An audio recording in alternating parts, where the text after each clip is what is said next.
గారి కుమార్తె గారి మీద ఈడీ నోటీసులు. ఇంకోవైపు ఆర్జేడీ, ఇది కూడా ఇదే నెలలో లాలూ ప్రసాద్ యాదవ్ గారి కీలక నాయకుడు, ఆర్జేడీకి సంబంధించిన నాయకుడు, ఆయన మీద ఈడీ నోటీసులు, ఆయన మీద ఈడీ దర్యాప్తు. శివసేన అభ్యర్థి నామినేషన్ వేసిన కొద్ది గంటలకే ఈడీ నోటీసులు వచ్చినాయి. ఆయనకు శివసేన నుంచి ఎంపీ టికెట్ ఇట్లా ప్రకటించగానే అటు నామినేషన్ వేసి రాగానే ఇమీడియట్గా ఈడీ నోటీసులు వచ్చినాయి. ఇది మహారాష్ట్ర. డిఎంకే తమిళనాడులో వాళ్ళు ప్రభుత్వంలో ఉన్నారు, చాలా పవర్ఫుల్గా ఉన్నారు. అక్కడ మరి అక్కడున్న ఎంపీగా పోటీ చేస్తున్న రాజా గారి మీద పాత కేసు ఆల్రెడీ సుప్రీంకోర్టు తీర్పు ఇచ్చిన దాని తర్వాత కూడా మళ్ళా సిబిఐ వాళ్ళు ఛాలెంజ్ చేయడం. ఎప్పుడు? మళ్ళా ఎలక్షన్ కమిషన్ మొన్న 4 రోజుల క్రితం మళ్ళా ఆయనకి నోటీసులు. ఫైర్ బ్రాండ్ లీడర్ లోక్సభలో తృణమూల్ కాంగ్రెస్ మౌవా మొయిత్రా గారు ఒకవైపు అభ్యర్థిగా ప్రచారం చేసుకోవడం, ఇంకోవైపు ఇవాళ అన్ని పేపర్లలో వార్తలలో చూస్తున్నాం పొద్దుటి నుంచి జాతీయ ఛానళ్లలో మళ్ళా ఈడీ సమన్స్ నోటీసులు. ఒకవైపు ఎన్నికల ప్రచారం చేయాలా, ఒకవైపు మరి మోదీ గారు చేపడుతున్న విచారణలో పాల్గొనాలా.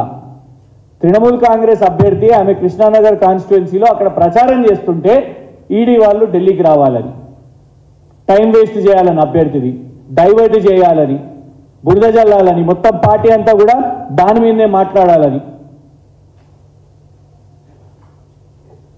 ఇవ్వండి సమాజ్వాదీ పార్టీ, అఖిలేష్ యాదవ్ గారి పార్టీ ఇదే నెలలో ఇది కూడా ఎమ్మెల్యే మీద 26 లక్షలు సీజ్ చేసి వారికి నోటీసులు. 26 లక్షలు ఒక ఎమ్మెల్యేగా ఉన్న వ్యక్తి దగ్గర 26 లక్షలు ఎందుకు ఉన్నాయని సీజ్ చేసి దాని మీద ఎక్స్ప్లెనేషన్ అడుగుతున్నారు. అక్కడ ఇబ్బంది పెట్టడం. ఇక్కడ కేవలము తెలంగాణ, ఢిల్లీ, తమిళనాడు, కేరళ ఈ రాష్ట్రాలే కాదు, పైనున్న రాష్ట్రం ఇగో కశ్మీర్, ఫారూక్ అబ్దుల్లా మాజీ ముఖ్యమంత్రి, ప్రతిపక్ష నాయకుడు ఫారూక్ అబ్దుల్లా గారికి కూడా ఈడీ నోటీసులు. అంటే ఎక్కడికక్కడ కశ్మీర్ నుంచి మొదలు పెట్టుకుంటే తెలంగాణ, ఢిల్లీ, కేరళ, అఖిలేష్ యాదవ్ గారి ఉత్తరప్రదేశ్, తృణమూల్ కాంగ్రెస్ బెంగాల్లో, ఆర్జేడీ బీహార్లో, వీళ్ళందరూ కూడా ఇన్ని రాష్ట్రాలు మీకు చూపెడుతున్నాయి. ఇది డజన్ రాష్ట్రాలు. ఇవాళ అన్ని రాష్ట్రాలలో ఒకటే అజెండా. ఏది? లోక్సభ ఎలక్షన్స్ నడుస్తుంటే ED ED ED IT CBI. ఇదే నరేంద్ర మోదీ గారి 10 సంవత్సరాల పాలన గురించి ఎక్కడా చర్చ లేదు. రిపోర్ట్ కార్డ్ అనేది ఉండాలి. మోదీ గారు ఏం చేసిరు ఈ 10 సంవత్సరాల్లో? 2 కోట్ల ఉద్యోగాలు ఏమైనాయి? రైతుల ఆదాయాన్ని 2 రెట్లు చేస్తారని చెప్పారు. 2022 వరకు దేశంలో ప్రతి ఒక్క పేదవారికి ఇల్లుంటాయని చెప్పిండ్రు. రైతులు అక్కడ ధర్నా చేస్తున్నారు. రైతులను నేరుగా కేంద్ర మంత్రి కొడుకే అందరి ముందు జీపుతో గుద్ది చంపారు. అట్లాంటి వాళ్లకు మళ్ళా టికెట్ ఇచ్చిర్రు. కానీ వాటి గురించి ఎక్కడా చర్చ లేదు. నరేంద్ర మోదీ గారి పాలన గురించి లేదు. ఏ చర్చ ఎక్కడైనా కూడా ప్రతి రాష్ట్రంలో పొద్దున్న లేచి పోయి ఒక మీడియాలో చర్చ చేయాలి ఏదన్నా రాజకీయ పార్టీ అన్నా కూడా తెలంగాణలో ఈడీ, ఢిల్లీలో ఆమ్ ఆద్మీ పార్టీ ఈడీ, పంజాబ్ మళ్ళా కేజ్రీవాల్ గారే అక్కడ ప్రభుత్వం ఉన్నారు ఈడీ, ఉత్తరప్రదేశ్ అఖిలేష్ యాదవ్ గారి పార్టీ ఈడీ, కేరళ పినరాయి విజయన్ గారి కుమార్తె ఈడీ, బీహార్లో ఆర్జేడీ ప్రతిపక్ష నాయకునిగా ఉన్న తేజస్వి యాదవ్ పార్టీ ED, Trinamool Congress Mahua Moitra ED, Maharashtra Shiv Sena ED. ఎక్కడ చూసినా ఇవాళ ఎన్నికలు నడిపిస్తున్నది ఈసీ కాదు, ఈడీ అని అర్థమవుతున్నది. ఈసీ అంటే ఎలక్షన్ కమిషన్, కానీ ఇక్కడ ఈడీ నడిపిస్తున్నది. ఎలక్షన్ ను ఎన్ఫోర్స్మెంట్ డైరెక్టరేట్ నడిపిస్తున్నది. అండ్ దేని ఆధారంగా? ప్రెస్ రిలీజ్ల ఆధారంగా.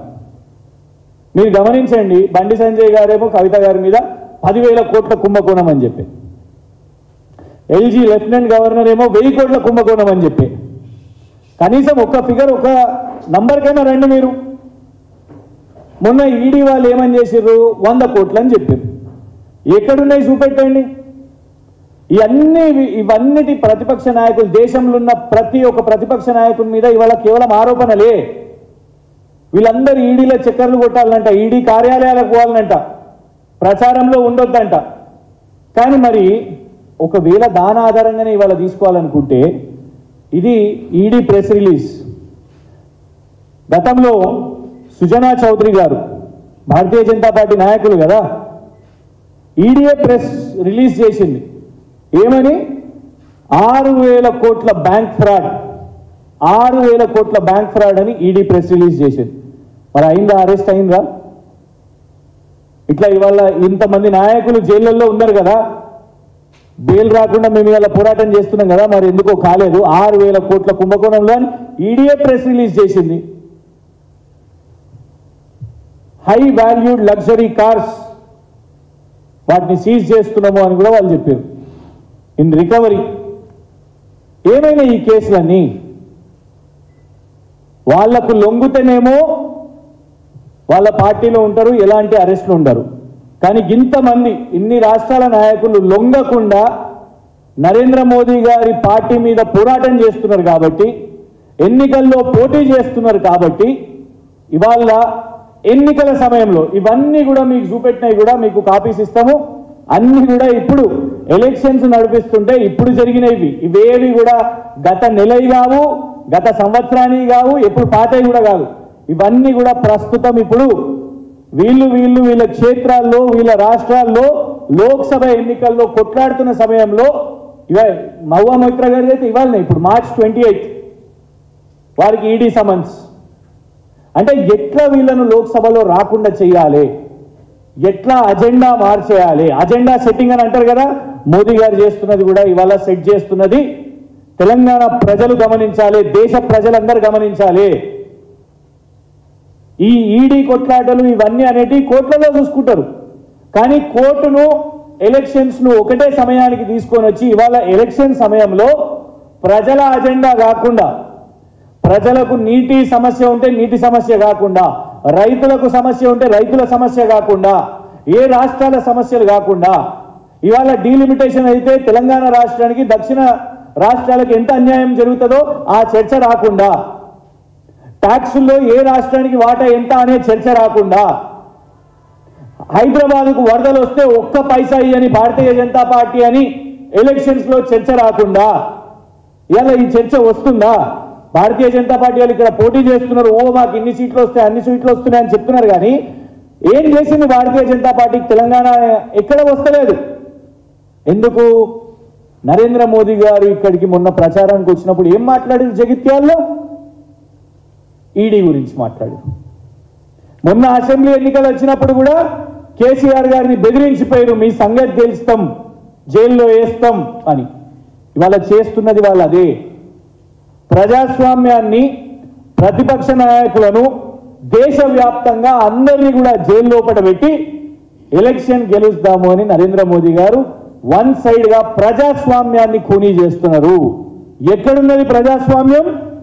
ఈ దేశంలో ఉన్న ప్రతి ప్రతిపక్ష నాయకుడు ప్రస్తుతం ప్రజాస్వామ్యాన్ని ఈడీ కార్యాలయం ముందు పెట్టిన పరిస్థితి. ప్రజాస్వామ్యం అంటే ఎన్నికల్లో ప్రజలు ఓటేసినప్పుడు ప్రజా తీర్పు, కానీ ప్రజలు కాదు తేలుస్తున్నది. ఈ దేశంలో ఏ పార్టీ అధికారంలో ఉండాలి అని నిర్ణయిస్తున్నది ప్రస్తుతం ఈడీ, ప్రజలు కాదు. ప్రజలు తేల్చుకోవాల్సిన అవసరం ఉన్నది. కోర్టులు తీర్పిస్తాయి, ప్రజలు తీర్పిస్తారు. కోర్టులు ఎవరు ముద్దాయి కాదు అనేది కోర్టు తేలుస్తుంది.